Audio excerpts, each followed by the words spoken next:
Hello, my fellow readers. This is I, Dark Symphony 777 with another fan fiction review. As always, a link to the story will be in the description below. Please like the video, subscribe to the channel, and click on that bell for notifications, and leave a comment in the comment section below on your thoughts of the fan fiction. Or any other future fan fiction you want me to read or read or review. So, recently, Kingdom Hearts 3 came out, about the 29th. I just realized I'm like 10 days late. Whatever days late I am. Well, I'm far behind. I've been working a lot, and so I wanted to do a Kingdom Hearts fan fiction. So I just randomly started looking, saying, oh, what's something something that I would like to see, and so I found a story called "The Heart of All Worlds Icebreaker" by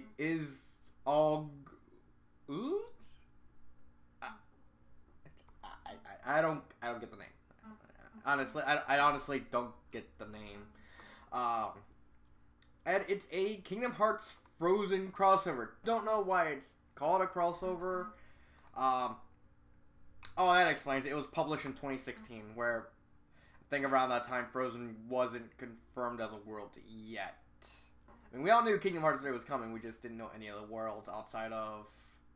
I think at that time the only world we knew was gonna appear was Twilight Town, I believe. Twilight Town and maybe, I think at the time it was Twilight Town and maybe Toy Story.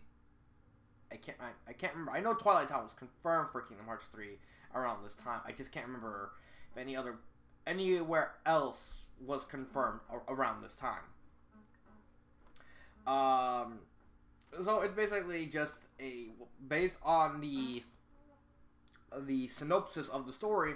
It's basically just a basically it's an alternate universe of Kingdom Hearts with like all the worlds that Sora goes to being modernized. And so the first story is basically just a modern version of Ariandel. And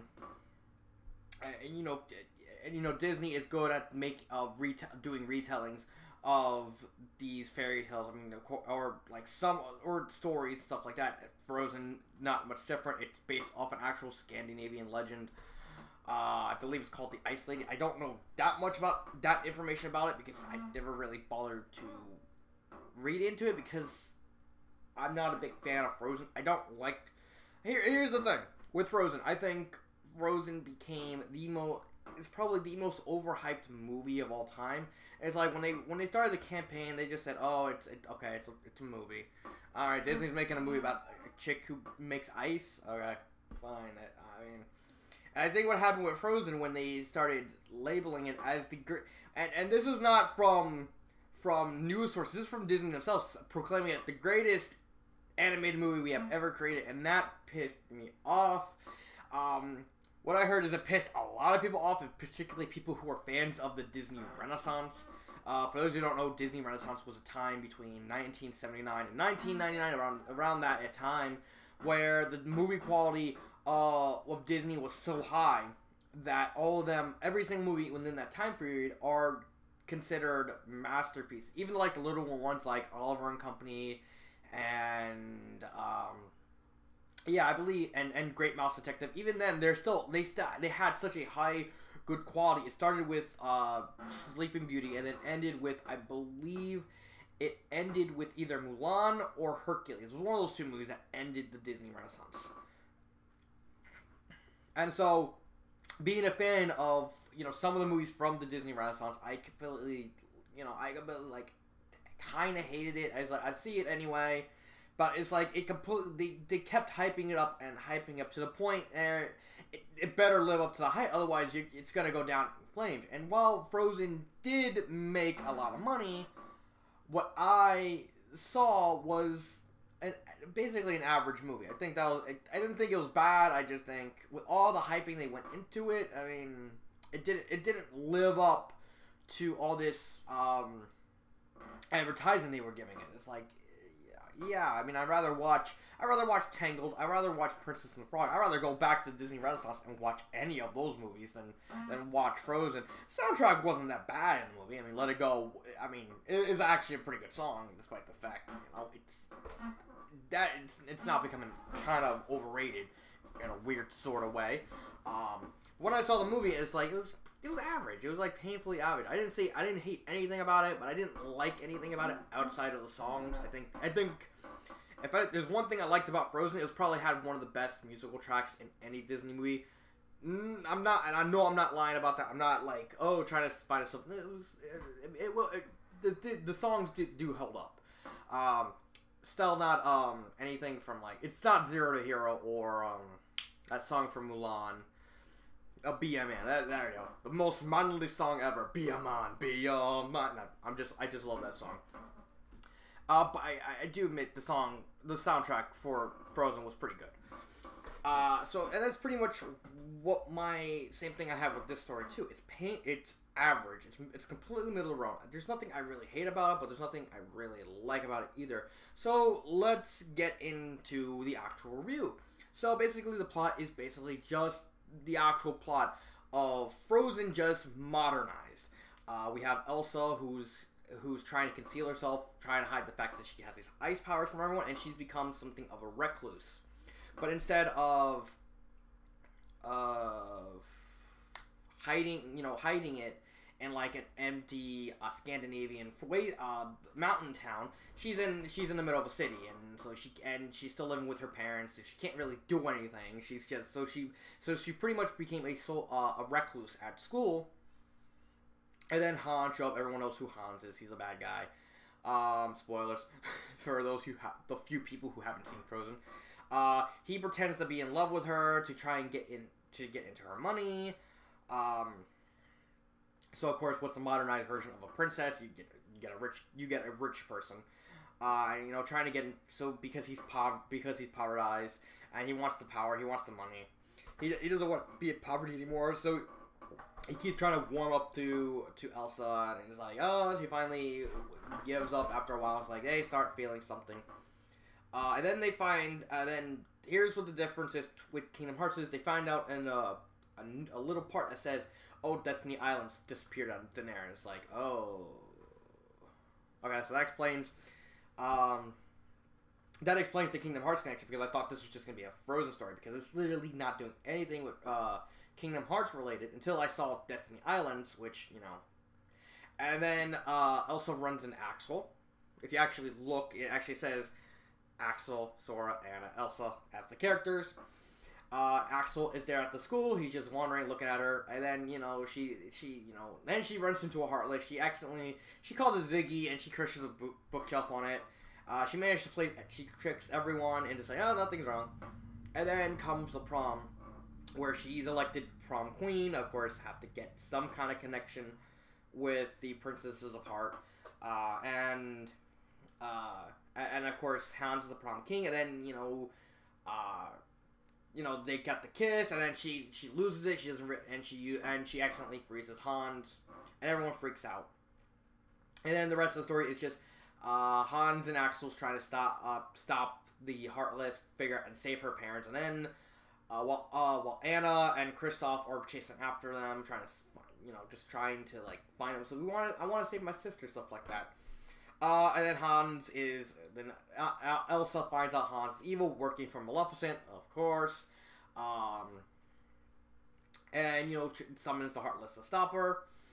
Elsa can't really hurt Hans, because she still has feelings for him. And then she finds out Axel is a nobody, because he acts through organizations in this version. And so blasts the area and accidentally hits Anna, which slowly turns her into solid ice at the end of the story. But then gets better, because she does it to protect her sister. Then she thaws. Then they fight Hans at the end. And he kind of becomes a Heartless, and he disappears after Anna actually smacks him over the head with a bat, and he realizes, he's dead. He's not dead. He's gone. He gone.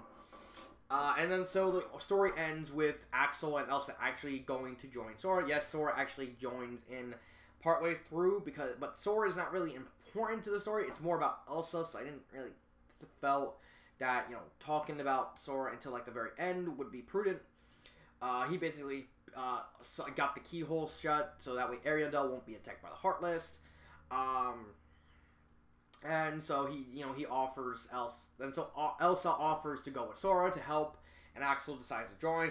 He goes like, "Fuck the organization," and you know they're gonna go hop on trains, and apparently based on I actually checked the author's page, and the next world is gonna be Corona, so we're gonna see a modernized Tangled in the sequel. How long the story's gonna go, I don't know. In terms of what I think of the plot, I think it's average. It does nothing spectacular, but nothing I really hate. It's just a plain middle of the road story. Nothing really bad, nothing really good. It's just there. Characters, they're in character. Sora's the goofy kid. Anna is the headstrong, you know, kind of tomboyish princess who's trying to protect her sister through any way, despite the fact their relationship kind of fractured over the years.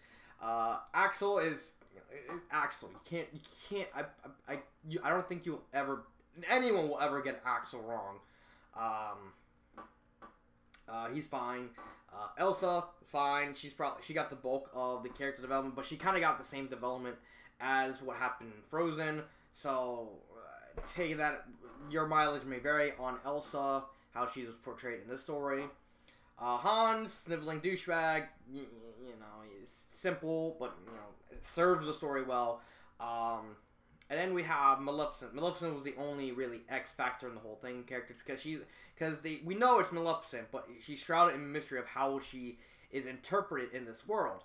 Because Organization 13 is being played up like exactly Organization 13 in the game series. So we know what their deal is, but we don't know what Maleficent's really up to. We kind of based on what I read, it looks like Maleficent wanted Elsa to become a Heartless, and wanted to see, and thought, ice powers, see what happens. Let's roll the dice and see what happens. But Maleficent is really just the mystery that's going on. It's the only reason why I even kind of like this story is because we have this whole mystery of how Maleficent plays in this world. We know that she based on the fact her first scene showed up in a limo, meaning she's probably some kind of rich philanthropist. Maybe she's probably a president, a senator.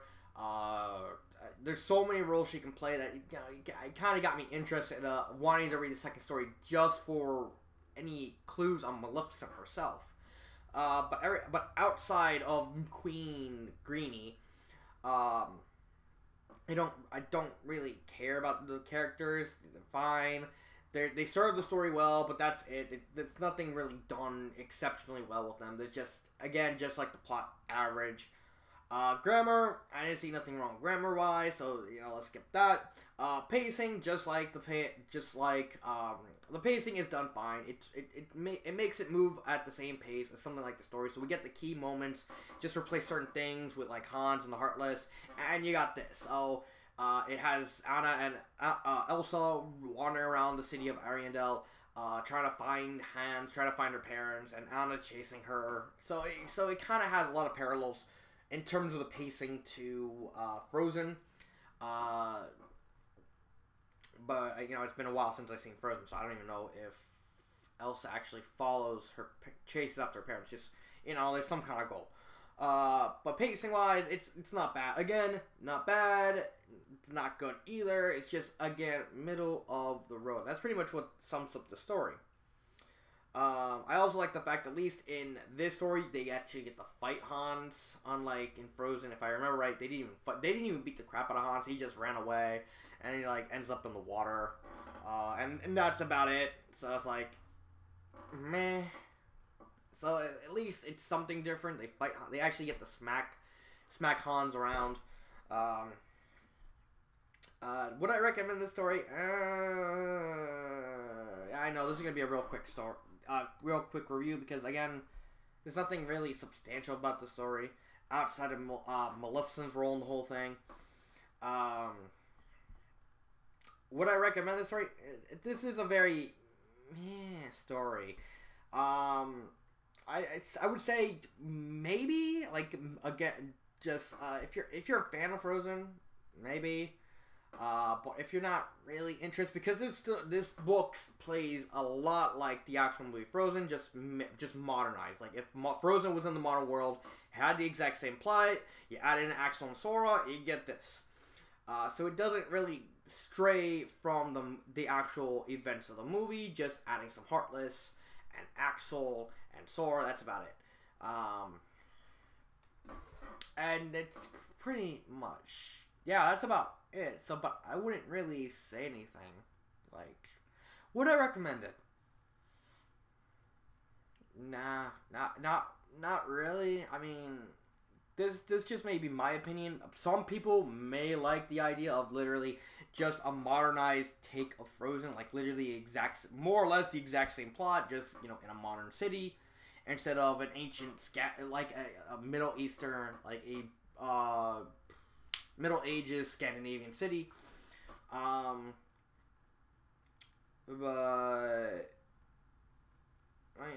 you know, I just didn't feel something with it.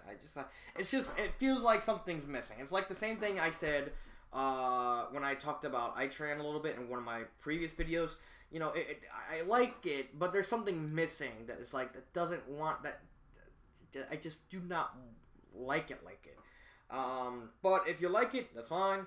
If you don't like it, that's fine too. I'm just completely apathetic to it. I think it's fine for what it does and what it sets to do, but it doesn't do anything outstanding to make me want to come back and read it. That's the whole point of the story, to make you want, like, you like the story so much, you want to go back and read it. Every once in a while, I go reread, like, Nancy Drew. I go reread Better Off Alone. I actually kind of once in a while reread Reflections of Madness. I may actually reread The Kingdom Beyond Midnight in the future. I love those stories. There's nothing really wanting me to stick around and completely like the story. Favorite part? Probably just them fighting hands. It's like the only thing original the story has going for it. And even then, it's just basically... And even then, the fight, it's like... Again, it accomplishes what it sets to do. But it's not the best version of how I would done it. I think, you know, it's just, this is a hard story to read because it's like, again, there's nothing I hate about it, but there's nothing I like about it either. And this is one of those stories, like, you know, you can read it and you can say you don't have to like it, but you don't have to hate it either. It's like, I don't like it, but I don't hate it either. So you can actually like the story too, you know, if you're into that. Would I recommend it? Middle of the road. Your mileage may vary. Favorite part, just them fighting Hans. Not how the fight I would have done. But yeah, it's better than, you know, what they did in the movie with Hans, just more or less getting away with it. And would I change anything about it? Actually, I would. First things first, don't get it out of crossovers. First of all, that's the big thing. Well, the minor thing. The big thing is, we'll talk about it a little bit. Since Ariandel is now technically officially part of Kingdom Hearts, there's really no need for this to be a crossover anymore. Same thing with the second story with Corona, since I don't know if that's an actual if that's in the crossover, or is it like, wasn't moved to Kingdom Hearts Wholesale when Yeah, the sequel is in just Kingdom Hearts, so it's like, you know, you can easily just get rid of the Frozen, just put it into Kingdom Hearts. That's it. You don't have to change anything. I would actually like to see more world building, because I felt and this is what I think the story needed to do better, is that it's just a simple case of this story needed more world building. This version of Ariel feels empty. You have basically just two chapters in a school, the prom, and then that's it. And there's like nothing else. And it's like, it feels empty. Scandinavian Ariandel fine. You can get away with that. Half the movie takes place in a mountain. But it always cuts to, you know, what's happening in the city. Or once in a while, if I remember the movie right. But you know, we get a better understanding of Arendelle through the movie. But this one, it just feels hollow and empty. I think the author could have done a couple of chapters, kind of more expanding on the world.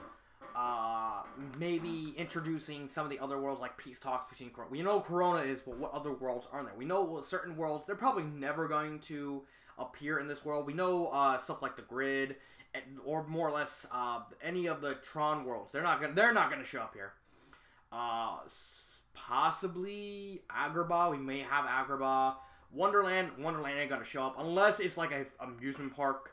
And even then, it's probably going to have just a minor role. So you're not going to even get an actual city, just an amusement park, just called Wonderland. Land of Dragon is probably going to be China.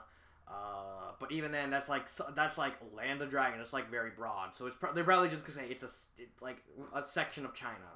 There we go. Atlantica, we're not going to get Atlantica. I can easily see Atlantica never being a part of this. Port Royal, that's probably going to be a port city. Probably...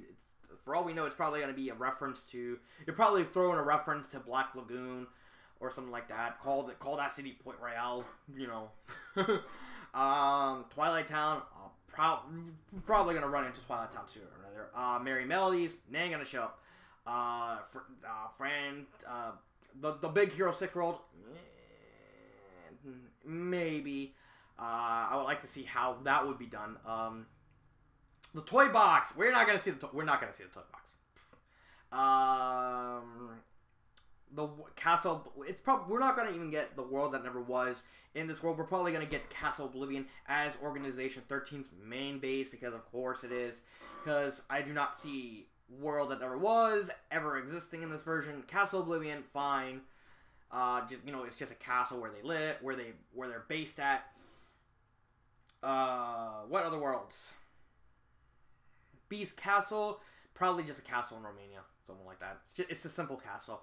I can easily see something like Prankster's Paradise, the Pinocchio worlds, the Hunchback of Notre Dame world. That'll just be actual Notre Dame. Nothing. It's just France. Just call it France. It depends on where the story's going with. I really would only want to read the sequel simply for, okay, what's up with Maleficent, because, I'm kind of curious about that, but other than that, But anyway, back to the world building. I actually strayed off way too much, and I only just realized it. So, world building. There needs to be a couple extra chapters to kind of really set the world. Again, introduce some other worlds right from the get-go, saying, oh, here's all the worlds. We only got, at this point, Ariadel and Destiny Islands, and then the second world, then the second story being Corona. Do we see any other type of world building? No. I really wanted to. I think it would have helped if we expanded on the division between Anna and Elsa. Worked on that. Have her have more interactions with her parents and Olaf before the Heartless show. I think the only thing stopping the story from actually me wanting to recommend it is there's like a severe lack of world building. If we get at least a little more world building, then maybe I would actually recommend the story. But the story just feels completely empty.